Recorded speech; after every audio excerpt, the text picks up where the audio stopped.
আসসালামু আলাইকুম এভরিওয়ান, আশা করি সবাই ভালো আছেন। আজকের মূল আলোচ্য বিষয় হচ্ছে টেন্স। টেন্স ইংরেজির একটি খুবই গুরুত্বপূর্ণ একটা টপিক হলো টেন্স। টেন্স জানা না থাকলে ইংরেজিতে এমনি কখনো ভালো পারদর্শী হওয়া যায় না। কথা না বাড়িয়ে টেন্সের যে মূল আলোচ্য বিষয়, আজকে প্রেজেন্ট টেন্স সম্পর্কে আলোচনা করব। কথা না বাড়িয়ে শুরু করা যাক। টেন্স প্রধানত তিন প্রকার: প্রেজেন্ট টেন্স বর্তমানকাল, পাস্ট টেন্স অতীতকাল, ফিউচার টেন্স ভবিষ্যৎকাল। প্রেজেন্ট টেন্স বর্তমানকাল। প্রেজেন্ট টেন্স কাকে বলে? বর্তমান সময়ে কোনো কাজ হয়েছে বোঝালে ভার্বের যে রূপ হয় তাকে প্রেজেন্ট টেন্স বর্তমানকাল বলে। এর হলো এক্সাম্পল: আমি পড়ি, আই রিড, আমি পড়ি। তুমি পড়ছো, ইউ আর রিডিং, তুমি পড়ছো। সে পড়েছে, হি হ্যাজ রিড, সে পড়েছে, he has read. A your পরে আর এবং হির পরে হ্যাজ কীভাবে বলে, এর স্ট্রাকচার পরে রয়েছে আমরা পরে জানছি। প্রথম থেকে শুরু করি। প্রেজেন্ট টেন্স এর চারটি ফর্ম বা রূপ আছে, যথা present indefinite tense, present continuous tense, present perfect tense এবং present perfect continuous tense. Present indefinite tense এর গঠন প্রণালী, স্ট্রাকচার: সাবজেক্ট প্লাস ভার্বের প্রেজেন্ট ফর্ম প্লাস অবজেক্ট। ভার্বের প্রেজেন্ট ফর্ম বলতে বোঝায় বলতে বোঝায় ভার্বের প্রেজেন্ট ফর্ম। আমি পড়ি, আই রিড, আই হলো সাবজেক্ট, রিড হলো আমি রিড, আই হলো সাবজেক্ট, রিড হলো ভার্ব, ক্রিয়া, কাজ, এটা হলো কাজ। আই রিড, আমি পড়ি। এই যে ভার্ব, সাবজেক্ট প্লাস ভার্ব, অর্থাৎ আই রিড, আমি পড়ি। তুমি পড়ো, ইউ রিড, তুমি পড়ো। ইউ হলো সাবজেক্ট, ভার্ব রিড, তারা পড়ে। দে রিড, তারা পড়ে। সে পড়ে, হি রিডস। এটা হলো প্রেজেন্ট ইনডিফিনিট টেন্স। এটা খুবই সহজ।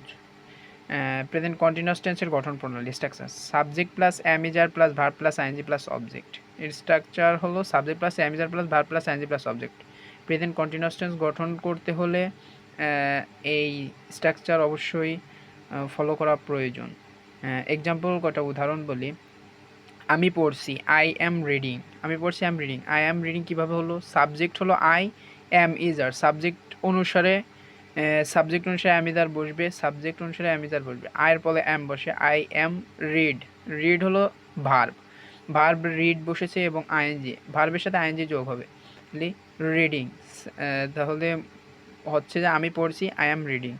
আমরা পড়ছি, উই আর রিডিং, উর পরে আর বসে এবং রিডের সাথে আইএনজি যোগ হয়েছে, রিডিং।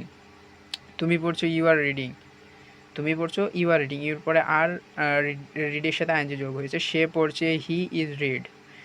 আমরা জানি সে পড়ছে, এখানে ইজ কীভাবে হলে, এই যে সাবজেক্টের ই অনুসারে বসবে, অ্যাম ইজ আর, তাহলে হি ইজ রিডিং, এই যে ভার্ব হলো রিড এবং আইএনজি যোগ হয়েছে। প্রেজেন্ট পারফেক্ট টেন্সের গঠন প্রণালী, প্রেজেন্ট পারফেক্ট টেন্সের স্ট্রাকচার কি? প্রেজেন্ট পারফেক্ট টেন্সের স্ট্রাকচার হলো subject plus have by has plus ভি3 প্লাস অবজেক্ট। আসলে টেন্সের যে স্ট্রাকচারগুলো, এগুলো মুখস্থ থাকলে টেন্স খুবই সহজ আর কি, সহজ নয়। এক্সাম্পল: আমি খেয়েছি, আই হ্যাভ ইটেন। আই হলো সাবজেক্ট, হ্যাভ বাই হ্যাজ যে কোনো একটা বসবে, ভার্বের পাস্ট পার্টিসিপল ফর্ম, মানে ইটের তিনটে ফর্ম আছে, present form, past participle form. Eat, ate, eaten. Eat হলো প্রেজেন্ট ফর্ম, এট হলো পাস্ট ফর্ম এবং ইটেন হলো পাস্ট পার্টিসিপল ফর্ম, মানে ভার্বের পাস্ট পার্টিসিপল ফর্ম বসাতে বলেছে বলে ইটেন হয়েছে। তুমি খেয়েছো, ইউ হ্যাভ ইটেন, তুমি খেয়েছো, ইউ হ্যাভ ইটেন। সে খেয়েছে, হি হ্যাজ ইটেন, সে খেয়েছে, হি হ্যাজ ইটেন। তারা খেয়েছে, they have eaten. Present perfect tense করতে হলে V1, V2, V3 অর্থাৎ ভার্ব জানা খুবই প্রয়োজন, যে eat, ate, eaten, fall, fell, fallen, তারপরে ফাইট, যুদ্ধ করা, ফাইট, ফাউট, এগুলো যে present form, past participle form, এগুলো মুখস্থ না থাকলে এগুলো করা একটু মানে এগুলো করাই যাবে না বললেই চলে, এগুলো মুখস্থ থাকা আবশ্যক, এগুলো মুখস্থ রাখতে হবে। তারপরে যাওয়া যাক প্রেজেন্ট পারফেক্ট কন্টিনিউয়াস টেন্স গঠন প্রণালী, structure: subject plus have been বা has been plus verb plus ING plus object.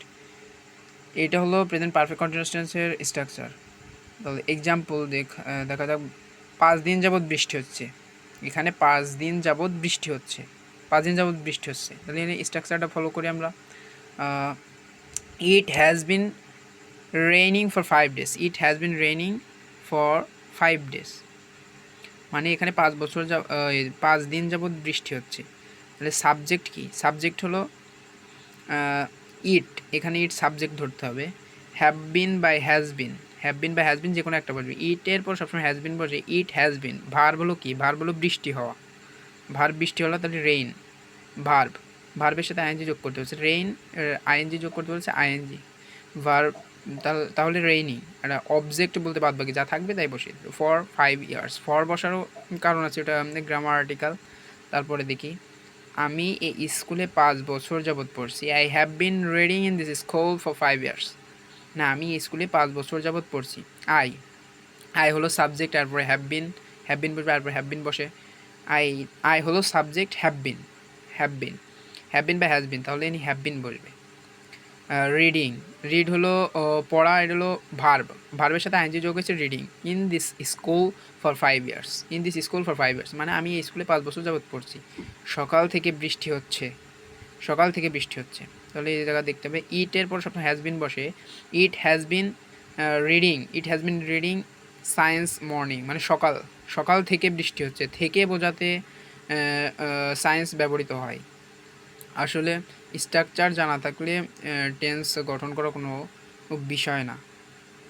আজকের আলোচ্য বিষয় ছিল প্রেজেন্ট টেন্স, অর্থাৎ present indefinite tense, present continuous tense, present perfect continuous tense.